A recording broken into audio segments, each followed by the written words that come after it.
noite a você que nos acompanha a partir deste momento, você que está conosco nas nossas redes sociais, @somoscarmelitas.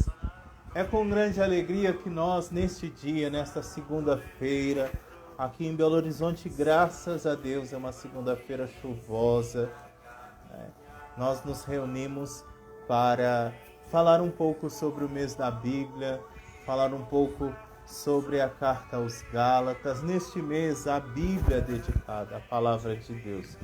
É uma grande alegria acolher você, meu irmão, minha irmã.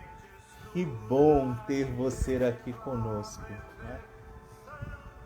Já vou ver aqui se a nossa querida convidada de hoje já se encontra.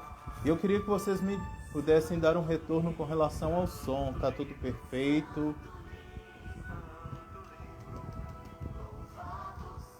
Se o som tá tranquilo.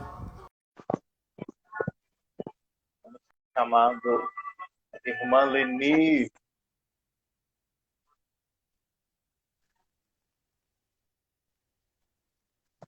Boa noite, irmã Leni.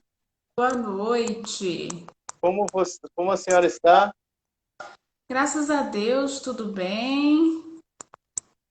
Tudo na paz do Senhor. No amor de Maria. Coisa boa. Boa noite a todos aí que estão entrando, estão chegando. Olha, irmã, que alegria poder contar com a sua presença e participação neste dia, onde nós queremos falar um pouco sobre este livro máximo, né? Sobre a palavra de Deus, que nos guia, que é a luz para os nossos caminhos, que nos orienta. É uma grande alegria poder contar com a sua presença, né, para esse bate-papo amigo e muito enriquecedor. Eu não sei Viçosa, mas aqui em Belo Horizonte hoje a chuva resolveu dar as caras. Então, Oh, que bom. Aqui ela caiu um pouquinho à tarde, mas... eita, e ela caiu e até agora ela está nos alegrando, né? Já há muito tempo com isso. Irmã, então para a gente começar o nosso encontro de hoje, a senhora conduz para nós a oração? Conduzo. Vamos pedir a iluminação do Espírito, né? Nós que vamos aqui conversar um pouquinho sobre as inspirações que Paulo teve, e ele que traz, né, em outra carta, que todo momento de oração é pelo Espírito, né, que reza em nós com gemidos inefáveis. Então pedir esse mesmo Espírito Santo que nos conduza na nossa partilha orante das Sagradas Escrituras. Vinde, Espírito Santo, enchei os corações dos vossos fiéis e acendei neles o fogo do vosso amor. Enviai o vosso Espírito e tudo será criado e renovareis a face da terra. Oremos. Ó Deus, que instruístes os corações dos vossos fiéis com a luz do vosso Espírito Santo, fazei que apreciemos retamente todas as coisas segundo o mesmo Espírito e gozemos sempre da sua consolação. Por Cristo Senhor nosso. Amém. Bem, antes de mais nada, né, vamos conhecer quem é de fato a irmã Leni, né, quem é essa que nos acolhe hoje em Viçosa, não é? Para esse bate-papo. Quase que a irmã caiu. Os contratempos de uma vida internal. É a tecnologia, as mesinhas que a irmã está usando. Os recursos técnicos, né, que a gente costuma ter. Isso aí, os recursos técnicos. Mas vou me apresentar, né? Quem é a irmã Leni, né? Eu sou juniorista da Congregação das Irmãs Carmelitas da Divina Providência. A minha mãe acabou acabou de entrar, beijo, mãe. Tá acompanhando a gente. Eu nasci aqui em Viçosa mesmo, mas a minha família mora numa cidadezinha aqui perto chamada Teixeiras. E é isso, aos 22 anos eu ingressei na congregação, já aí estou há 8 anos, formação inicial, aspirantado, postulado, noviciado. Em 2017 fiz meus primeiros votos e sigo nessa caminhada aí, graças a Deus, 4 anos já de votos, aguardando a vontade do Senhor, né? Na expectativa dos votos perpétuos. Caminhando. A senhora, não é, faz parte da Congregação das Carmelitas da Divina Providência. Quem são elas, irmãs? Então, as Irmãs Carmelitas da Divina Providência é uma congregação que se originou aqui no Brasil, no estado do Rio de Janeiro, em 1899. Nossa fundadora, Madre Maria das Neves, ela ficou viúva aos 40 anos de idade. Ela tinha o nome de Rita de Cássia antes de se tornar religiosa. E ela queria consagrar a vida no serviço aos pobres e enfermos e escolheu a Ordem do Carmo para fazer seus votos religiosos, né? E pela espiritualidade, pela riqueza da tradição carmelitana, viver a sua consagração no serviço dos pobres. E aí a nossa congregação foi surgindo a partir do sonho de Madre Maria das Neves. Quando ela fez seus votos religiosos, ela assumiu um novo nome, né? Deixou, entre aspas, de ser Rita de Cássia e se tornou Madre Irmã Maria das Neves. Depois Madre, porque foram se juntando jovens, mulheres, querendo viver a consagração no ideal da espiritualidade carmelitana e no serviço dos pobres e dos enfermos, e até chegar a mim, que também me encantei, irmãs, pela simplicidade, pela acolhida, pela alegria. E aí estou fazendo parte desse sonho de Madre Maria das Neves, né? Já aí de 121 anos, quase 122 anos de caminhada. E nós trabalhamos nesse serviço em educandários, em pastorais, obras sociais e também colégios onde nós atendemos e trabalhamos aí, né? Aqui em Viçosa, eu moro na comunidade formativa, na comunidade do noviciado. Sou eu que gerencio as redes sociais aí da congregação, então quem manda mensagem para as irmãs carmelitas é com a irmã Leni que está falando, né? Gerencio e também faço trabalho de acompanhamento vocacional e orientação espiritual, né? Ajudando aqui um pouquinho nesses trabalhos. Acho que é isso tudo. Acho que é isso tudo, né? Então, vamos falar então do nosso assunto tão esperado, né, para este dia. E uma das coisas assim importantes, né, que eu acho que é bom que levar esse conhecimento ao povo, né? A importância da Bíblia, não só para nós enquanto religiosos, mas também para todo o povo de Deus. Afinal, eu acho bonita uma frase que o Frei Carlos Mestre sempre disse, né? Ele diz assim: o primeiro livro escrito foi a Bíblia, foi a vida, né? E depois foi escrito a Bíblia. Então, ela é um conjunto de experiências e realidades humanas de um povo muito amado por Deus, que hoje nos inspira em muitos momentos, né?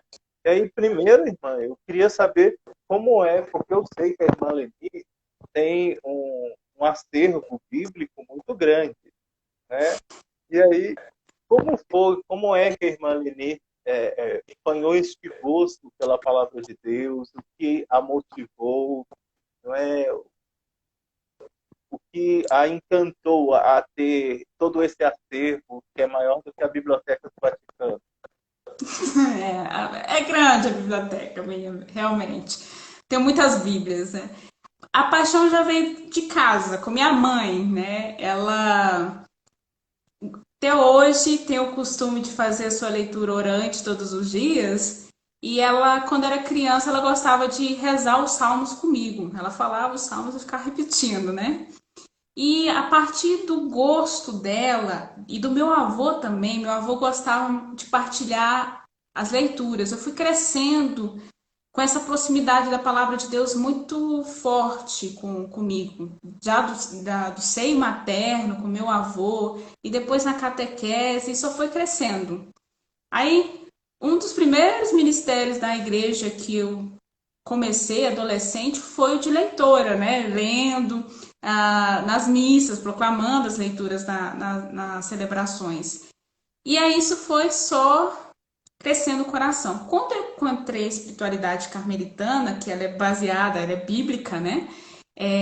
Eu me encantei, foi isso mesmo. Aí dentro da congregação, especialmente no noviciado, onde a gente estuda as Sagradas Escrituras, foi até onde eu peguei, eu já tinha um conhecimento um pouquinho do grego, eu gostava de umas coisas diferentes, né, desde recente, mas no noviciado eu tive o contato com o texto de Lucas em grego e o texto de Mateus em grego do Pai Nosso, estudando e precisando fazer análise. E aí eu lembrei de Santa Teresinha, que falava que queria estudar hebraico e grego para poder entender as Sagradas Escrituras. E hoje a gente tem um recurso da internet. Temos cursos de gregos no YouTube, em vários lugares, então eu comecei a estudar para poder aprofundar a Bíblia por mim mesma, de forma autodidata. E aí eu fui começando a acumular.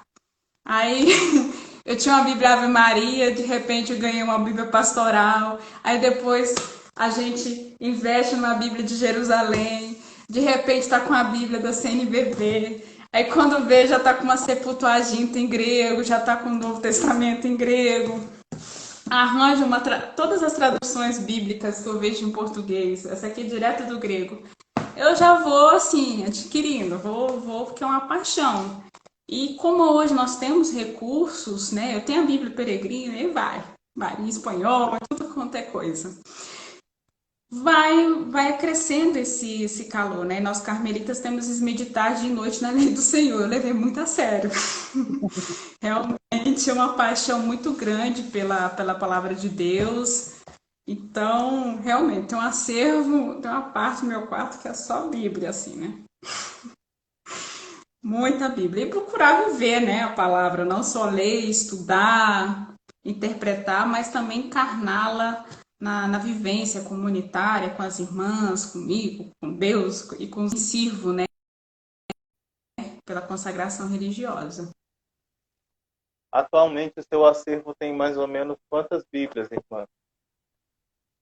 Sabe que eu nunca fiz a conta?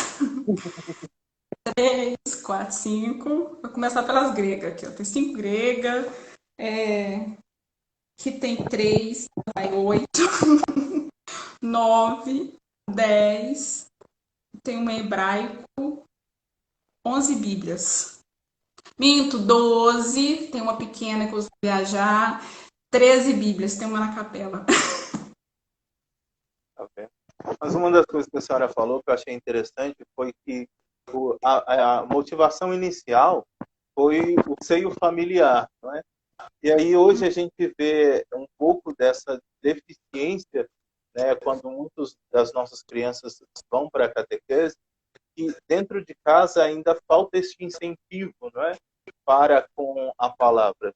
Antigamente ainda tinha aquelas Bíblias abertas em casa, sempre no Salmo 90, mas já era um começo de um referencial. Hoje, infelizmente, nós não encontramos tanto, não é?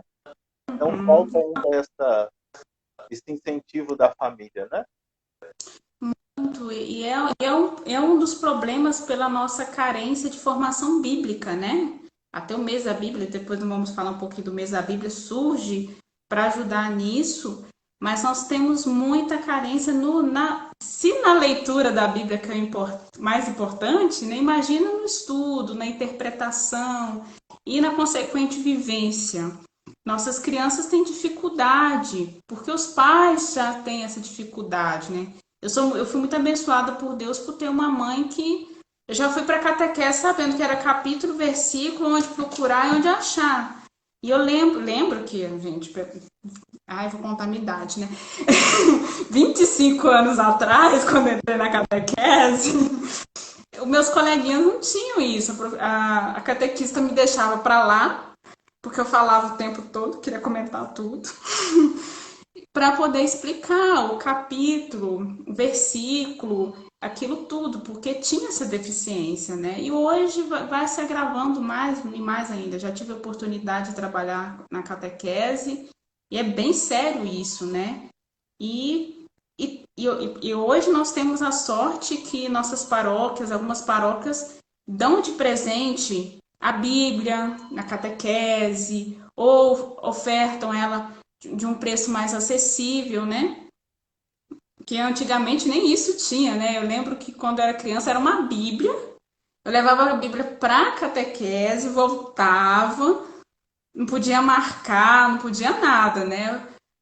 Quando eu fui ganhar uma Bíblia só para mim, eu tinha 14 anos, foi minha madrinha que me deu, porque era uma coisa de difícil acesso, era um livro caro. Hoje nós conseguimos comprar Bíblias, ganhar Bíblias, né? Tem aí o Pastoral do Dízimo que sorteia, tem tantas atividades. Eu, particularmente, quando vejo que tem uma criança que não tem Bíblia, eu arranjo um jeito de dar uma biblinha, te explicar, porque isso partiu. Eu sei que o afeto é muito forte, né? Nessa ligação com Deus, na iniciação da vida cristã, então tento fazer uma parte, mas é uma coisa preocupante essa deficiência que nós temos.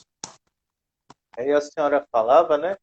Mas, afinal de contas, o que é o mês da Bíblia, irmã? A gente tem aí, né, o mês missionário, o mês vocacional e temos também o mês de setembro. Né? O que foi a motivação inicial? Como surgiu este olhar da Igreja do Brasil para com essa realidade? Tudo começou na Arquidiocese de Belo Horizonte, que no dia 30 de setembro, dia de São Jerônimo, celebrou em 1971 o primeiro dia da Bíblia, né?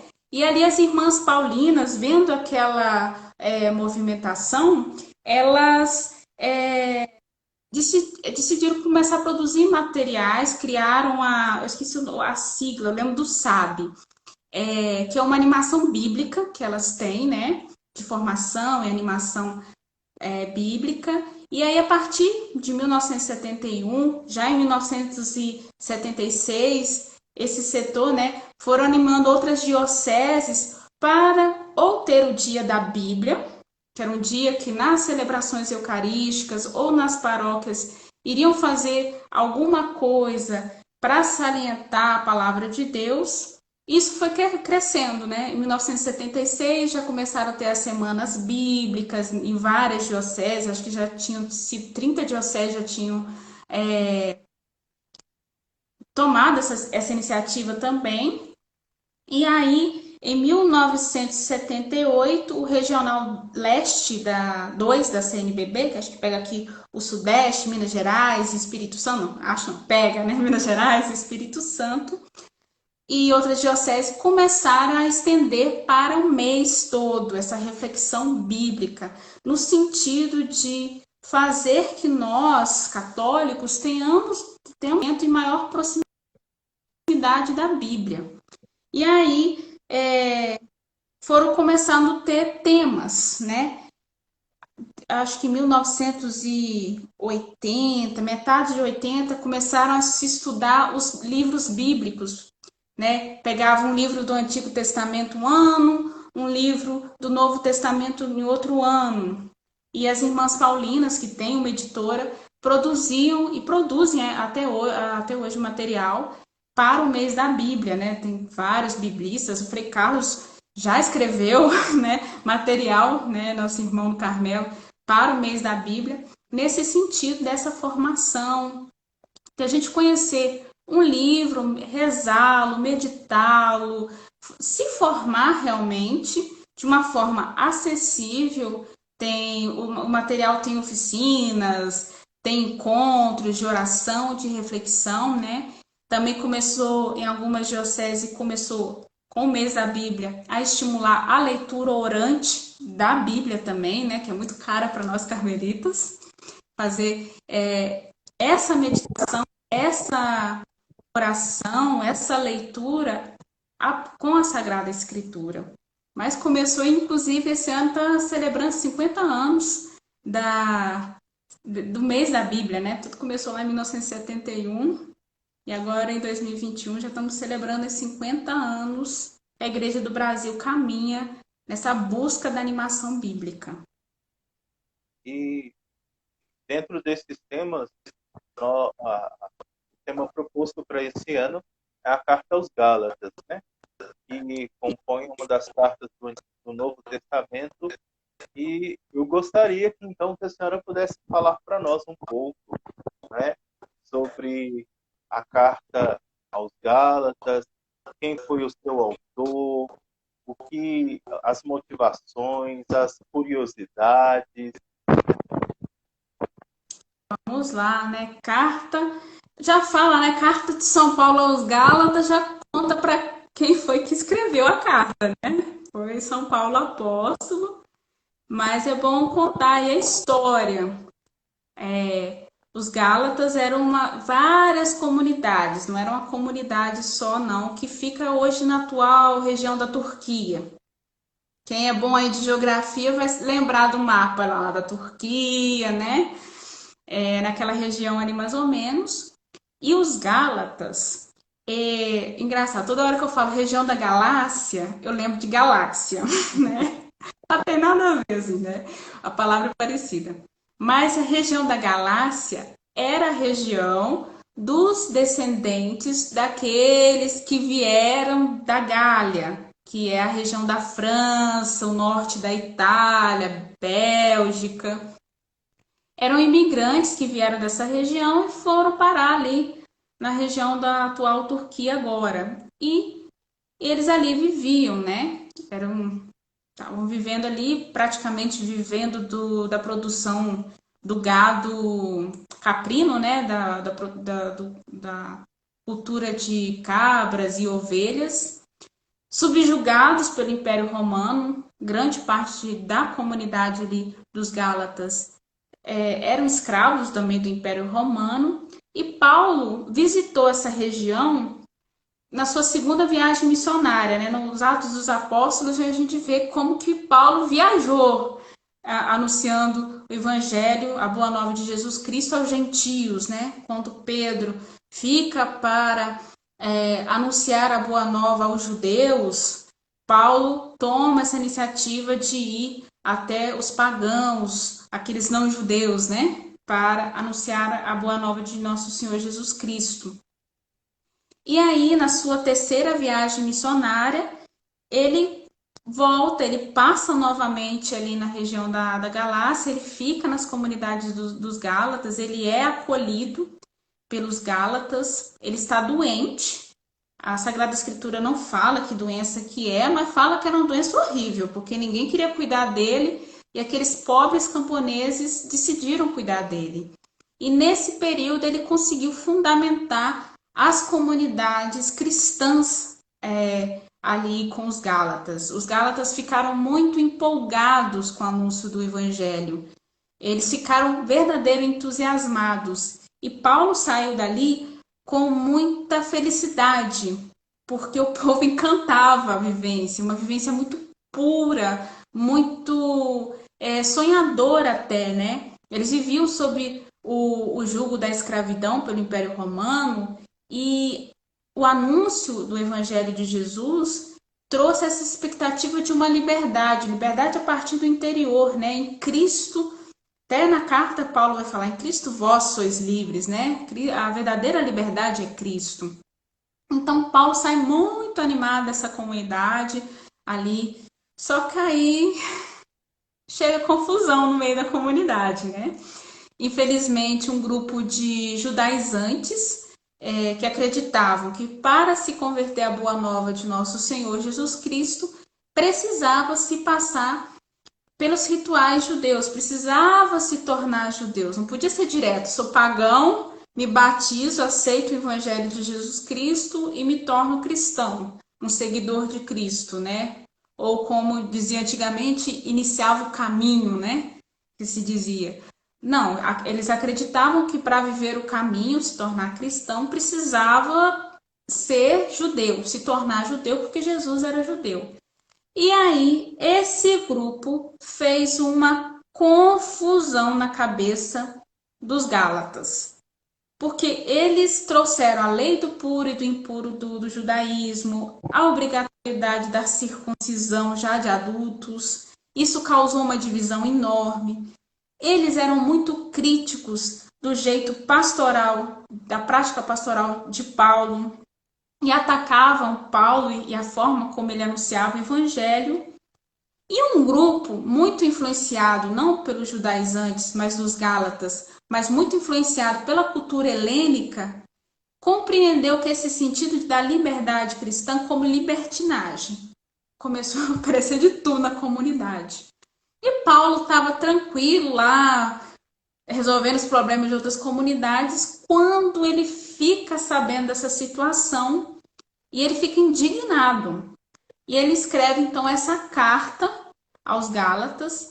É a carta que eu considero, já li vários outros biblistas e exegetas falar que é a carta que Paulo está mais emocionado. Essa carta a gente vê que Paulo escreveu na base da raiva, né? Que é um trecho aqui que ele fala, né? Doravante ninguém mais me moleste.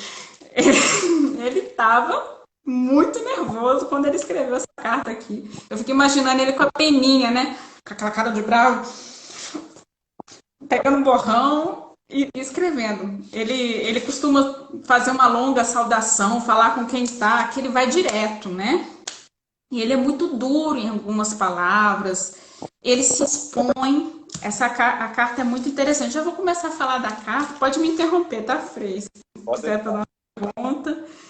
Que essa coisa emocional de Paulo, ele põe assim, a gente dividir na carta em um esquema de 5 partes, né? Ele tem uma introdução, onde ele apresenta novamente o Evangelho de Jesus Cristo, meio que para relembrar os Gálatas desse Evangelho. E aí depois ele se expõe, ele conta a história dele, ele faz um relato autobiográfico. E depois ele desce para falar dos judaizantes, ele apresenta seus argumentos contra os seus adversários e faz uma exortação muito forte à ética, à liberdade e à caridade na comunidade. A irmã Silvana até colocou aqui, ó, que Paulo tem muita razão de estar chateada, ela também estaria. Também, né? Você faz um trabalho, a comunidade tá bonita. Aí quando você vai ouvir, a coisa toda atrapalhada também. Eu entendo Paulo também, né?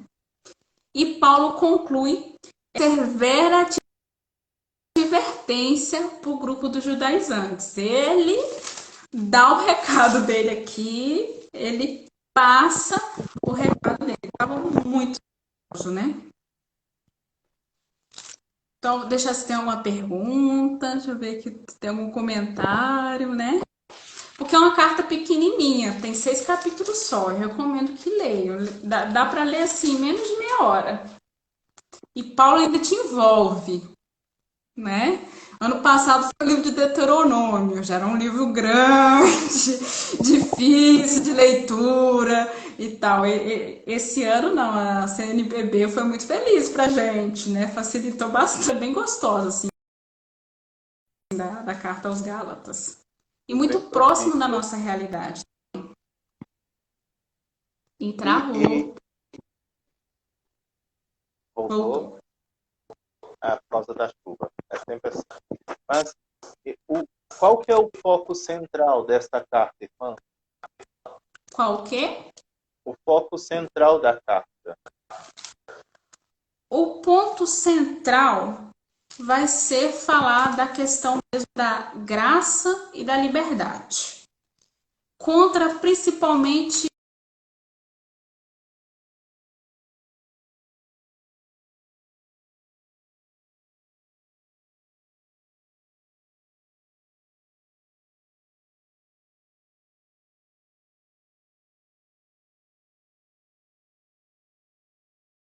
Paulo, né, com o farisaísmo, toda relação que prende, que oprime, né, e que fecha o ser humano. Aí ele vai trazer a questão da lei judaica, né? E o que a gente pode entender é tudo aquilo que nos prende a um fechamento da experiência com Deus, a qual não deixa o Espírito, Jesus já falava no Evangelho, o Espírito sopra onde ele quer. Então, ele ressalta isso. Nós, diante de Jesus, Jesus crucificado ainda, somos livres.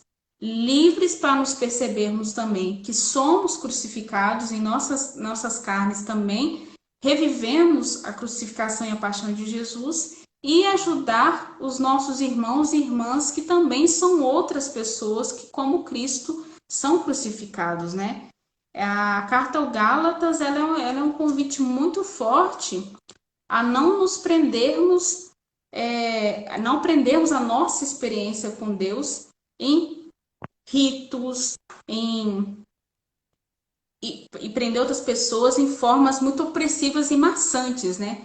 Os ritos são importantes, porque nos organizam, nos ajudam a viver etapas da vida, né?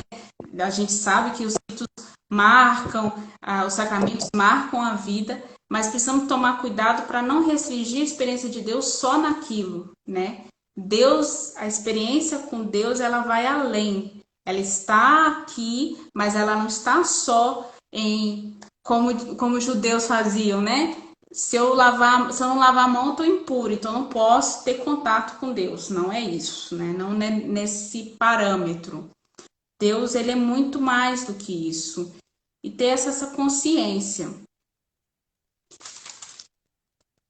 É bem isso, assim, né? Porque é uma grande crítica aos judaizantes, então ele está sempre reforçando essa questão dessa liberdade. E da caridade, porque ele anuncia o evangelho de Jesus crucificado, tendo consciência que eu sigo um Cristo que deu a vida por mim, que morreu por mim, crucificado, ferido, e eu tenho outros irmãos e irmãs que também estão sendo crucificados, são outros Cristos, né? Ser cristão, esse sentido, né? Seguir Jesus crucificado, Jesus o Cristo, mas também aliviar. As primeiras comunidades cristãs eram muito fortes a lei da caridade, né? Eram conhecidos, vede como os cristãos se amam, né? Vede como eles se amam. Atos Apóstolos nos conta que não tinha necessitados entre os primeiro grupo. Então, Paulo ressalta isso, ele fala muito forte no capítulo 3 sobre a questão da acepção de pessoas que era feita na comunidade, a partir que entra essas ideologias helênicas, greco-helênicas, né, muito forte, essa busca pelo poder e pelo prazer. E Paulo vai ressaltar, nós seguimos Jesus Cristo crucificado, não tem aqui lugar para uma busca de prazer e de poder. Não sei se ficou claro. Eu quero também dizer a você que nos acompanha, né, que acaso você quiser deixar sua pergunta, a irmã Lelita está ansiosa para poder também responder, né? Então, e já tem aí, ó. Deixa a sua pergunta. A irmã Silvana comentou: parece as pastorais que fazemos hoje. Achamos que estão caminhando bem. Uma semana depois começam os conflitos. É a realidade humana que a gente tem que lidar nas nossas pastorais, né? Realmente, a gente prepara, forma, é reunião para marcar reunião. Agora, nesse tempo de... Isso. Aí você escuta um, aí acalma um aqui, aí escuta o outro e acalma o outro aqui. Aí quando você faz aquele trabalho, acha que tá tudo bem. Aí vem a semente de Satanás para plantar discórdia no meio de novo. Aí você tem que lidar com aquilo tudo de novo, né? Dá vontade de fazer igual Paulo, chegar bravo, brigando com todo mundo. Mas a gente tem que se conter, né? Pela lei da caridade que ele mesmo fala aqui na carta. É muito interessante, né?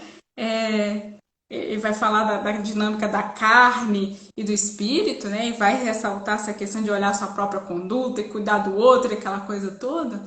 E a gente tem que dar essa caridade nas nossas comunidades, né? Nós, na vida religiosa, a gente é muito privilegiado, talvez, entre aspas, porque a gente tem oportunidades de formação, de estudos, e a convivência em comunidade nos ajuda muito na questão de nos conhecermos e também nos controlarmos, né? De viver bem. E isso ajuda muito a gente a trabalhar na pastoral.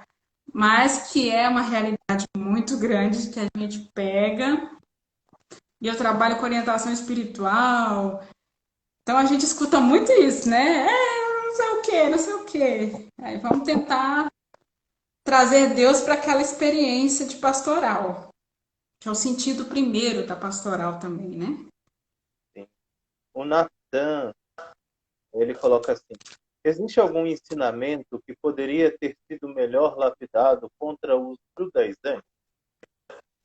Olha, você fez até olhar aqui na argumentação de Paulo, né? Ele começa a partir do capítulo 3 a fazer esse argumento.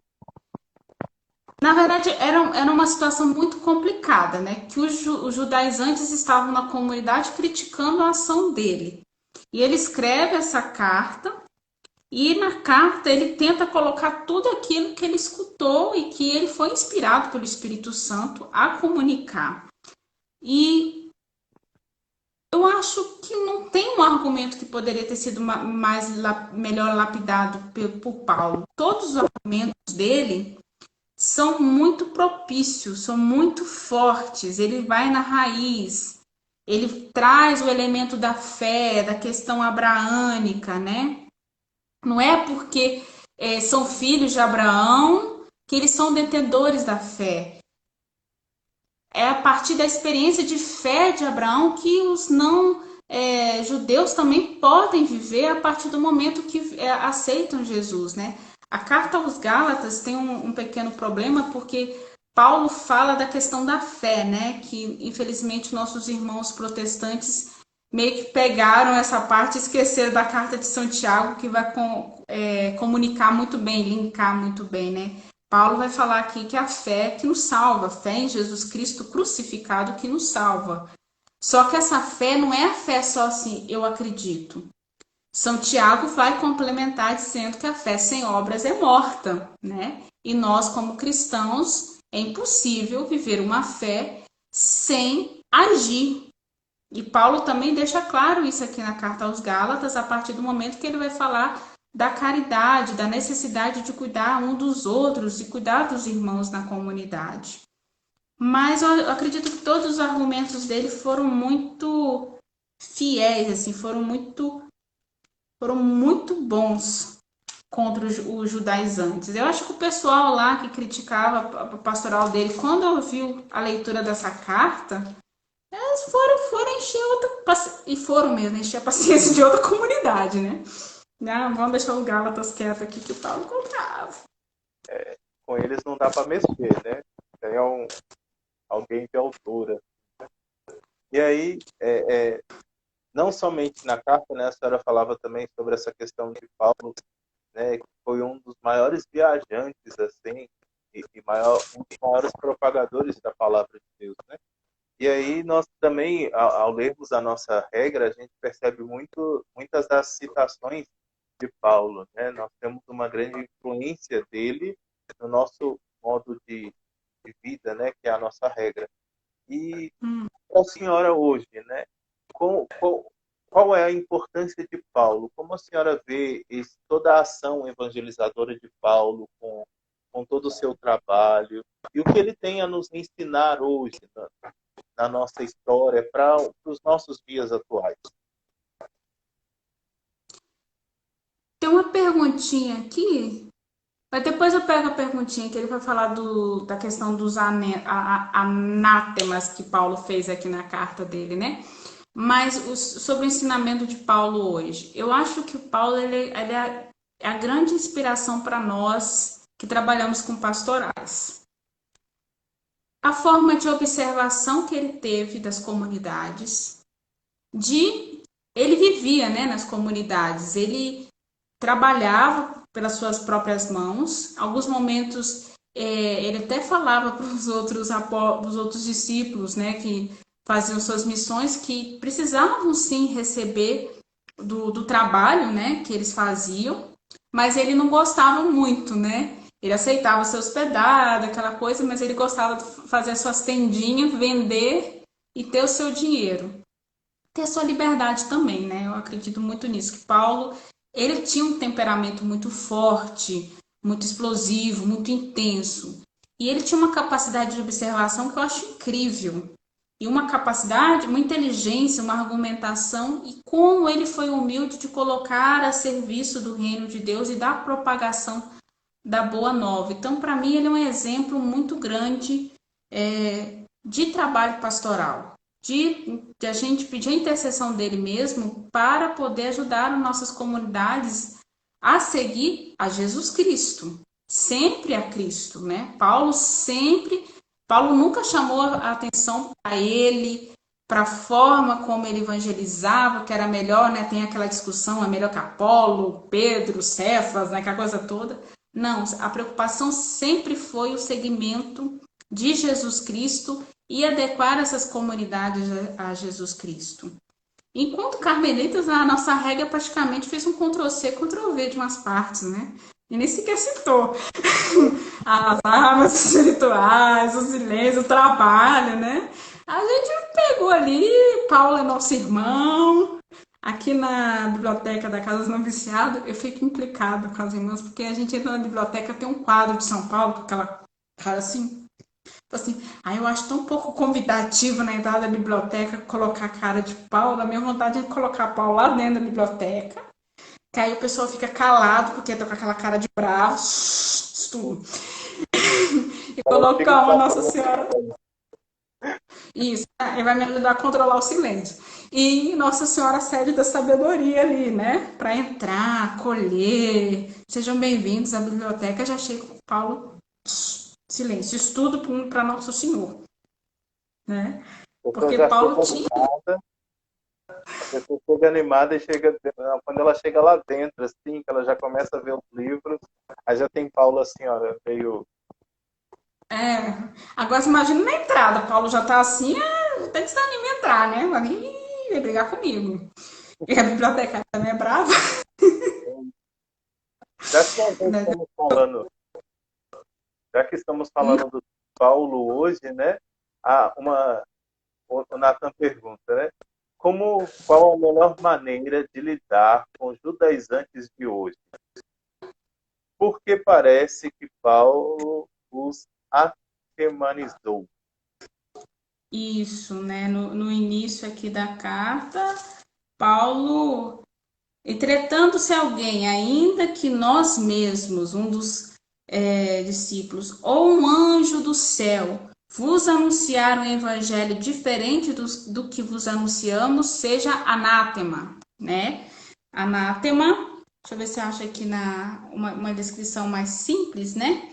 Seria realmente meio que excomungar, tirar do meio, um objeto de uma maldição. Não considere isso, né? E é complicado que nas nossas comunidades, eu olho muito a questão humana, né? Tem pessoas muito focadas nos ritos, muito focadas nas aparências, muito preocupadas com. É porque ainda não tiveram oportunidade de crescer na sua vida com Deus. Por exemplo, eu trabalho muito com adolescentes, eu vejo muito isso em adolescentes, essa necessidade muito grande da segurança que o rito passa, que as leis morais passam, são importantes, sim, mas a vida espiritual ela está muito além disso, né? Na minha apresentação eu não comentei, mas um dos meus, apesar de ser muito apaixonado com a Bíblia, a minha especialidade, meu campo de estudo é teologia mística e teologia espiritual. Sou muito apaixonada com isso, tanto que trabalho na orientação espiritual também, porque eu sou encantada pela comunicação divina que Deus faz com o ser humano, que Deus procura o ser humano para ter essa relação de amor. E o Carmelo é uma grande escola de relação de amor por nós sermos a dimensão orante, né, muito forte na igreja. Então eu tenho muito esse cuidado, porque quando eu vou conversar com uma pessoa muito judaizante de hoje, muito ritualista, muito presa às leis, muito presa ao que faz e que não faz, quando eu vou conversar com essa pessoa da sua relação com Deus, essa relação ainda está ou caminhando ou ela está muito condicionada ainda, tem muito medo de conhecer esse Deus vivo e verdadeiro, né, que Elias nos apresenta. Então, eu sempre convido a pessoa. Uma coisa que eu sempre convido para todo mundo que está na pastoral vocacional conosco, as irmãs carmelitas que eu acompanho, ou na orientação espiritual, é obrigatório. 30 minutos de oração pessoal por dia, principalmente a partir dos textos bíblicos, né? Porque é ali, não é irmã, não é o freio, não é o padre, não é um curso que vai formar. Isso vai ajudar a pessoa, mas é a relação com Deus que forma a pessoa e que a educa para a vida com Ele, né? Jesus, os discípulos, eu gosto muito das primeiras comunidades, tinha um nome de caminho, mas Jesus realmente é esse caminho. Ele vai nos ensinando a chegar até Ele. Eu gosto da dinâmica do Carmelo, que a gente está subindo um monte, que é o próprio Cristo. Então, o Cristo, ele é o caminho, ele é o companheiro do caminho e ele é que nos educa. Então, nas nossas comunidades, quando eu encontro essas pessoas, eu encontro muito, porque eu não uso hábito. É um problema grave. Nem irmã ela não usa hábito, mas, bom, eu queria usar. Deixa eu ver se tem nenhuma irmã aqui. Eu queria usar, porque é uma praticidade de vida, menina, que não tem como. Mas a minha congregação não usa e eu sou muito inspirada no carisma da fundadora. Eu quero viver o que Madre Maria das Neves sonhou e vive.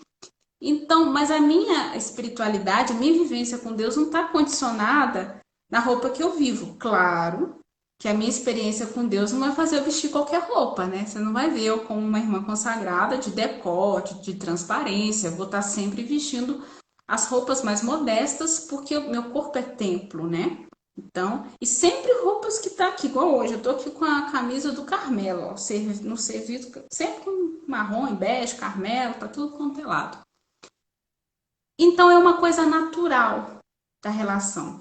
Então, a gente vai fazendo o trabalho. Eu, pelo menos, tento fazer esse trabalho. É o trabalho que eu tento fazer. Eu encontro, eu faço amizade com a pessoa, tenho muita facilidade de conversar. Aí a gente vai conversando de coisas simples. Depois, quando a pessoa assusta, ela já ganha um livrinho. A gente já está partilhando oração, já está conversando a homilia do padre. Aí eu já estou perguntando a vida de oração, já recomendo assim, você tem direção espiritual? Olha, eu conheço um padre aqui, aqui em Viçosa eu conheço todos os padres, né? Ah, tem um padre tal, procura ele, vai lá, faz uma direção espiritual, uma orientação, né? Porque eu gosto muito da amizade espiritual, né? Então eu tento ajudar a pessoa a fazer o seu caminho. E sempre entendendo isso, né? Como eu disse, adolescentes têm muito. Eu trabalho muito com adolescentes porque eu percebo que eles têm essa necessidade de segurança. À medida que a vida passa, eles vão, e na sua relação com Deus, vão crescendo também. E vão se formando e a gente vai ajudando também. Eu procuro ajudar, né? Mas claro que cada comunidade é uma comunidade. Sei como o Frei Pablo encara esse pessoal que chega, já quer mandar no próprio padre, né? É complicado às vezes, né? Mas eu acho que eu sigo o mesmo caminho, né? É porque em muitos momentos a gente tem que ter a paciência também para poder ouvi-los, né? Eles, em muitas vezes, são muito bem argumentativos, eles sabem, são muito bem fundamentados, mas a gente percebe que em muitos momentos eles estão parados, alguns, né? Não estou falando de todos, mas ficam parados na letra, né? Naquele, só nisso e não vão além. Então, às vezes, é muito bonito a experiência que eles têm com a letra, né? Mas falta ainda essa questão de se aprofundar, né? De deixar alcançar por Deus. Aí a gente tem a paciência, conversa, né? Escuta. Tem uns que a gente tem que escutar, né? A gente escuta, faz igual aquele filme. Mas depois a gente vai tentando mostrar à pessoa o algo mais, né? Sim. Até o Natan deixou aqui outra pergunta. Poderíamos dizer que hoje é mais eficaz estimular a vida espiritual com mais avidez em primeiro momento que a teologia? Caminha junto. A partir do momento que você estimula a vida espiritual, que a pessoa começa a caminhar com Deus, não tem como. Eu sou muito fã da patrística, né? Eu sou apaixonada pelos padres do deserto. E eu gosto muito da concepção de teólogos que os padres têm, que a Igreja Oriental também ainda mantém. Teólogo é o amigo de Deus, né? Não é aquele que estuda sobre Deus, mas é um amigo de Deus. E eu tenho visto isso na prática. Pessoas que tinham um grande conhecimento, mas não admitiam ter uma vida espiritual, não admitiam descer na profundeza da sua oração com Deus, de si mesmo com Deus, e pessoas que não tinham conhecimento nenhum e que começaram do zero pela questão mesmo da vontade do chamado que Deus fazia de estar com ele. É paralelo. Deus, ele forma. Deus é o grande formador. Jesus é o grande formador, né? A pessoa vai crescendo em conhecimento de Deus, em conhecimento de si, e, consequentemente, ela vai querendo crescer no conhecimento da doutrina da igreja, da fé, de viver os sacramentos, de viver na comunidade, de fazer a prática da caridade, porque o amor de Deus impede, faz essa dinâmica, tira a pessoa de si, né? Então, eu acredito que realmente, pelo que eu tenho vivido, vamos trabalhar, vamos convidar a pessoa a viver, ter essa vida de oração com orientação, com acompanhamento, que consequentemente ela tenha sede, né? Os salmos falam muito dessa sede de Deus. Essa sede de Deus é expressa na relação com ele, na oração, e também pela busca de crescer na comunidade e na sua fé. Eu conheço jovens, eu sempre vivo emprestando livro aqui da biblioteca, porque, irmã, tem um livro que me ajuda aqui a entender isso, isso, isso. Irmã, eu estou estudando um livro, eu vivo respondendo o meu direct no Instagram, perguntas, dúvidas que tem sobre Bíblia, sobre doutrina. Aí eu tenho que correr até atrás de padre. Tem questões dogmáticas, gente, que jovens de 18 anos estão com dúvida. Eu falei assim, meu Deus, menino, você trouxe uma pergunta para mim que eu não sei te responder. Calma aí que a gente vai achar junto. Tem um padre muito amigo meu, que sofre comigo. De repente uma pergunta lá. Aí eu falei assim, mas tá, irmã, espera que eu vou ter que estudar para te ajudar a responder para a pessoa, e sempre indicando livros e material. Então, eu posso dizer isso, é junto, é paralelo, tá? Pode estimular a sua vida espiritual, a vida espiritual de uma pessoa, que vai junto. E o Natan voltou. Perfeitas explicações. Também sou muito fã dos padres apostólicos. Isso aí. Principalmente dos apofáticos. Tenho lido Pseudo de Dionísio e suas explicações elucidaram muitas coisas que eu li. Muito bom. Aí já tem alguém para poder compartilhar. Eu estou estudando grego do século IV para poder ler melhor. Estou fazendo uma confusão com as letrinhas agora, mas não tem ideia.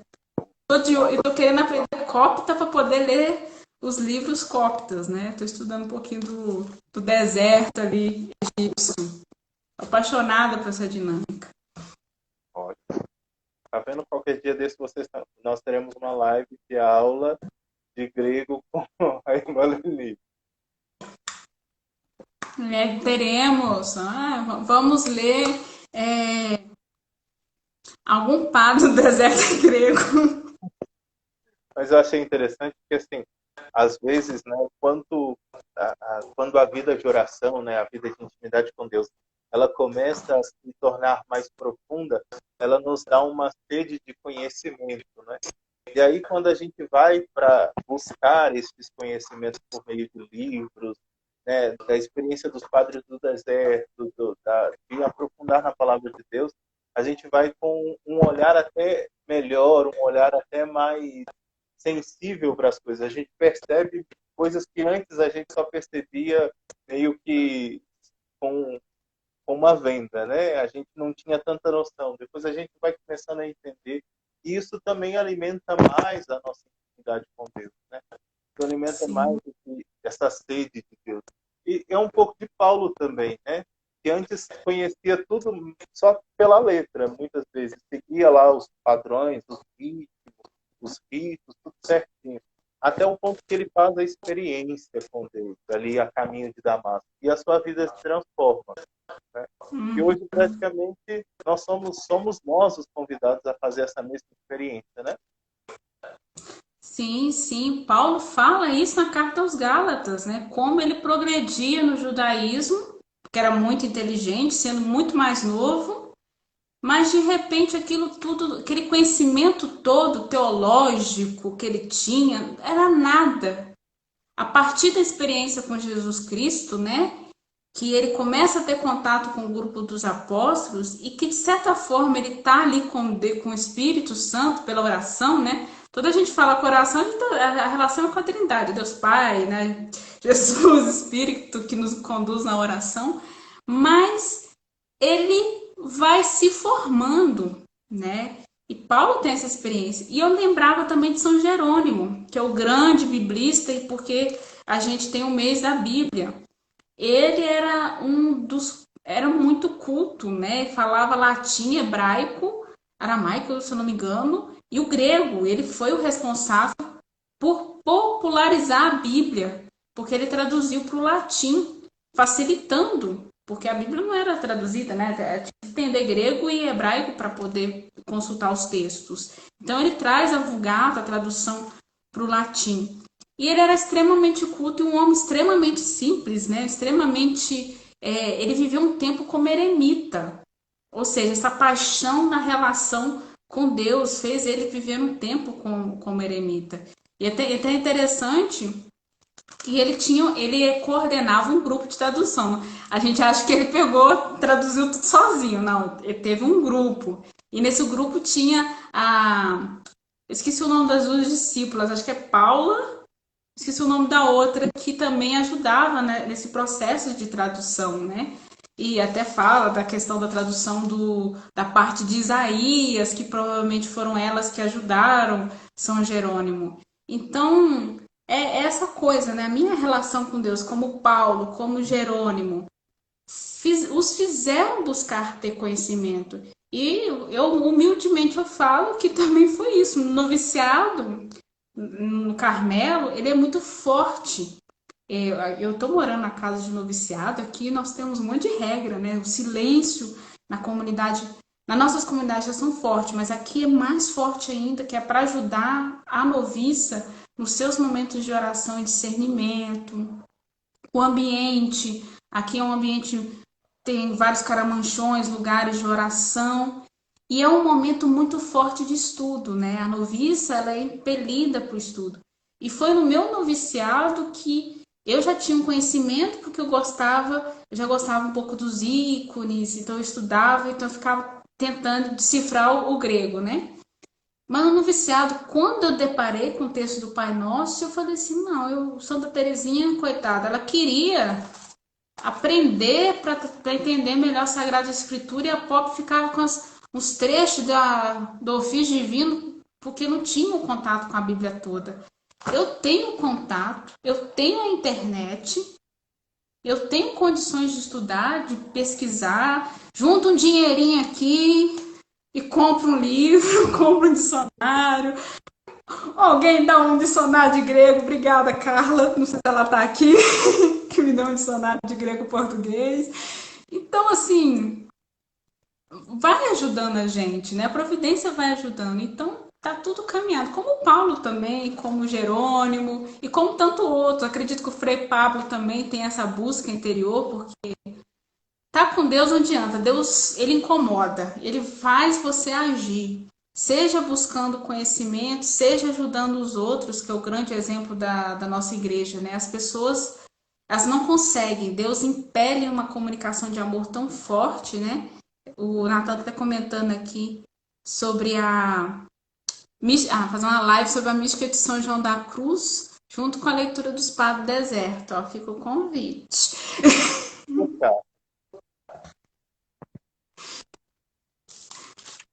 temos aí já propostas, viu, Nathan? Pode deixar que vamos seguir aqui essa sua dica. Daqui a pouco a gente tem umas chamadas especiais assim, né? Mas eu acho bonito também, né? Porque o contato com dessa busca, né? O contato com a palavra, ela nos transforma. A gente vai aos poucos, né? Quando a gente se aprofunda e vai conhecendo não somente, né? Todo o universo que constitui a palavra, nas suas questões dogmáticas, sistemáticas, enfim, tudo aquilo, mas também naquilo que está por trás, né? O espírito de tudo isso. E ao longo do caminho nós vamos sendo transformados e isso nos faz uma nova pessoa. Hoje, quando a gente encontra, né, muitos santos que, ao fazerem essa experiência com a palavra, se tornaram outros. A gente cita Santo Agostinho, né? Em um certo Sim, momento, chegou, olha, toma e lê. E aí aquela leitura transforma, né? O Agostinho passa a ser uma nova pessoa pela ação do Espírito que, por detrás daquela letra, né, o motivou. Olha, a sim, irmã sim. Silvana, muito obrigado, irmã Silvana, pelo seu conhecimento, né? Ela diz que a Paula e a Eustóquia são as mais Ah, conhecidas, mas tiveram outras também. obrigada, irmã. Eu só lembrava da Paula mesmo, eu sabia que tinha a Paula no meio. Que bom. Mas, irmã, Ó, agora esse irmão. tem mais. Minha família tá aí. O Olha só, tio, o Tchela tá aí. gente, a família toda prestigiando. Agora, É. a Bíblia, o que a Bíblia tem a ver com Carmelo? Já que nós falamos Ah, aqui muitas coisas, né? E o povo já deve estar curioso, né? Que a gente falou tanto da Bíblia no Carmelo, Carmelo e Bíblia. E, afinal, qual que é a ligação do Carmelo com a Bíblia? capítulo 10 da regra do Carmo. Meditar de noite na lei do Senhor. Nós carmelitas temos um capítulo da regra dedicado a isso, né? Até fala, né, para a gente não sair das nossas celas somente quando for necessário, né? Mas que passássemos o dia todo nessa dinâmica de contemplação, oração, remoer essa lei do Senhor entendida como a palavra, como a Sagrada Escritura. E a nossa regra, né, a regra comum do Frei Pablo, minha, de quem entra no Carmelo, de quem vive no Carmelo, né?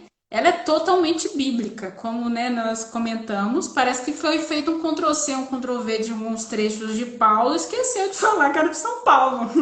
A gente lê e fala, não, isso aqui está na carta de São Paulo, né? Porque realmente ela tem uma estruturação e uma vivência muito bíblica. E nós, carmelitas, é muito forte a nossa vivência a partir das Sagradas Escrituras, né? O nosso confronto, aqui na minha comunidade, na minha congregação mesmo, é comum, nós temos uma vez por semana, a comunidade faz a leitura orante da palavra. É a leitura orante comunitária. Nós fazemos a nossa revisão pessoal e comunitária a partir das Sagradas Escrituras.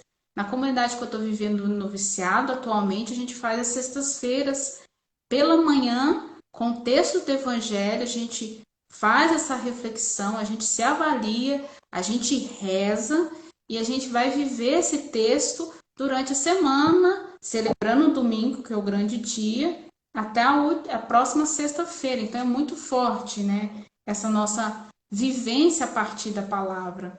Nós, irmãs, também buscamos estudar bastante para viver o que a palavra pede, né? Então, temos isso muito forte da tradição mesmo do Carmelo.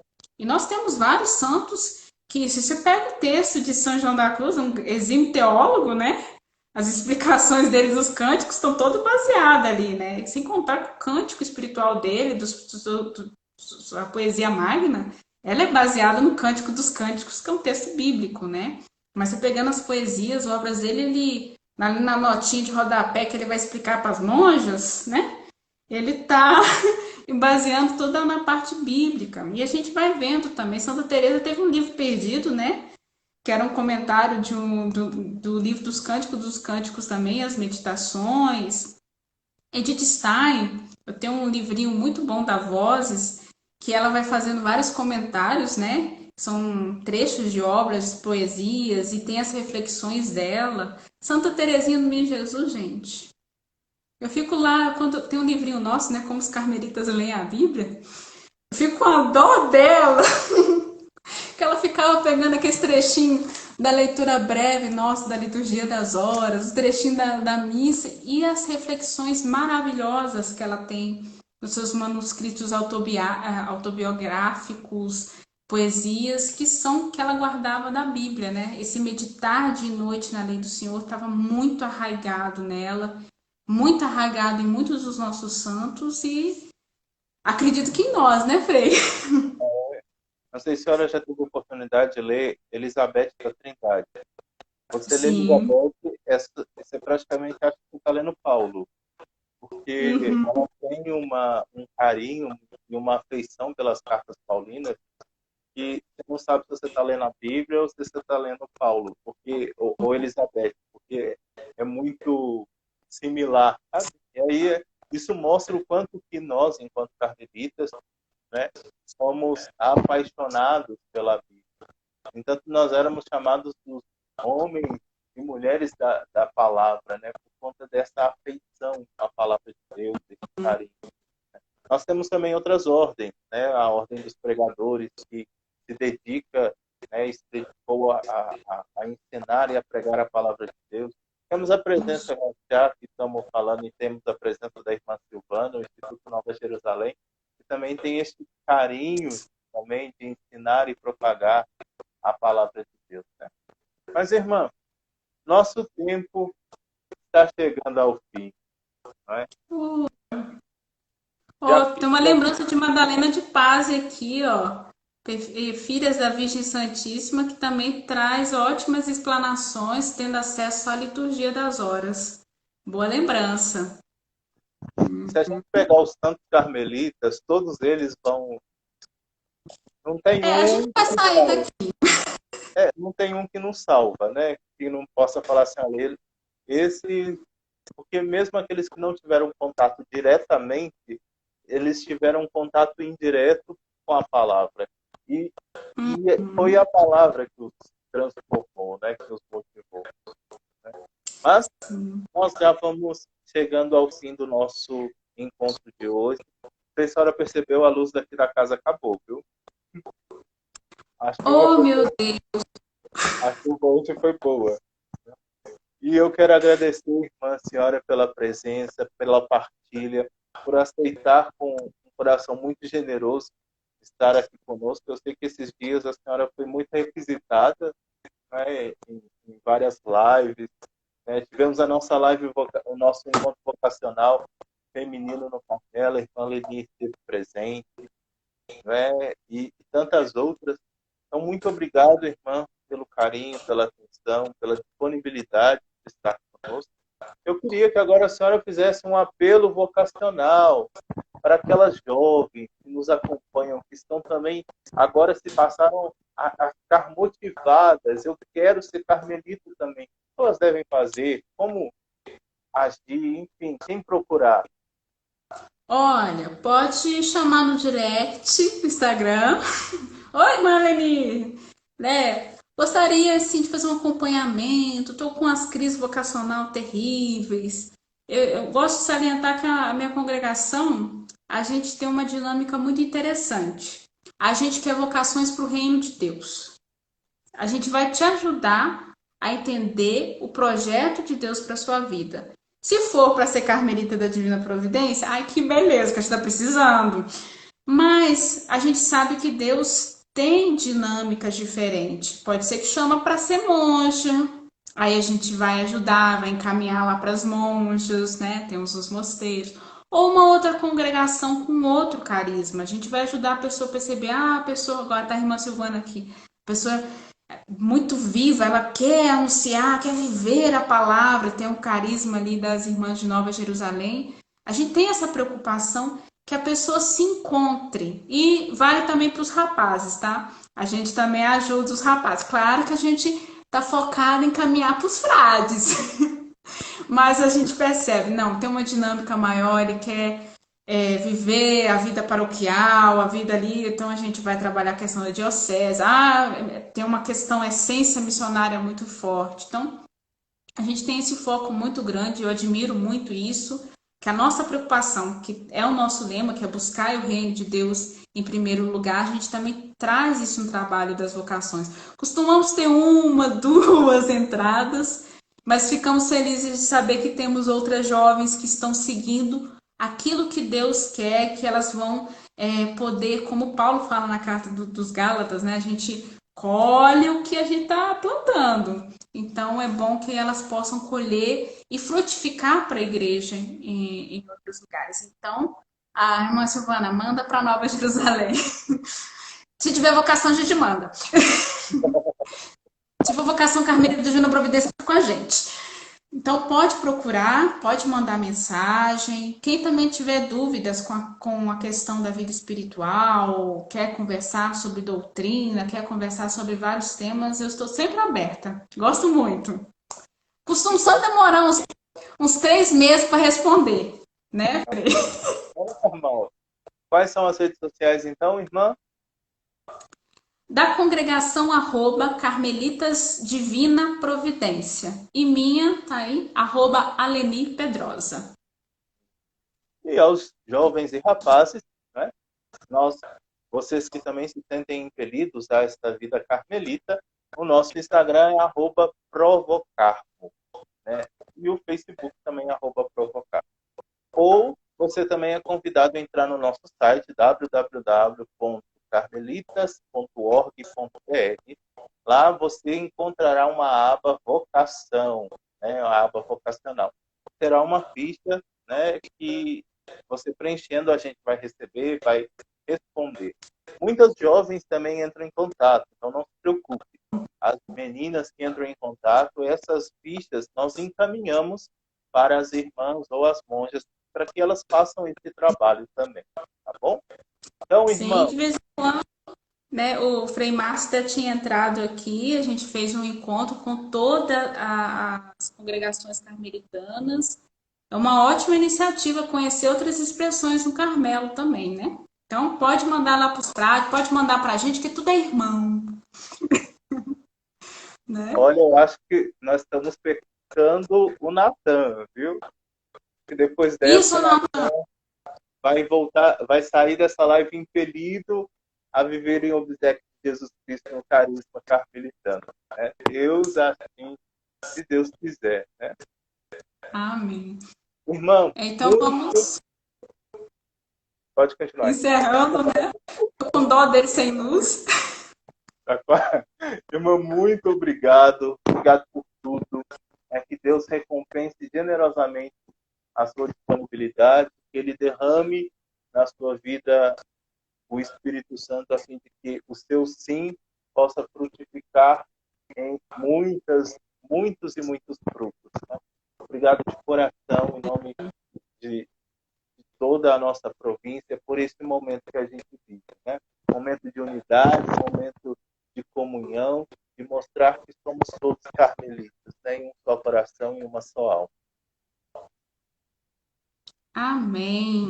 Eu agradeço pelo convite e vou encerrando pedindo a proteção da nossa irmã primeira, aquela que soube não só escutar, viver como encarnou a palavra, né, o Logos divino, pedindo a ela que proteja aí os frades, continue abençoando, cuidando deles, devolva a luz aí para casa do Frei e também nos abençoe todo mundo que esteve conosco e que vai estar, né, que vai assistir essa live.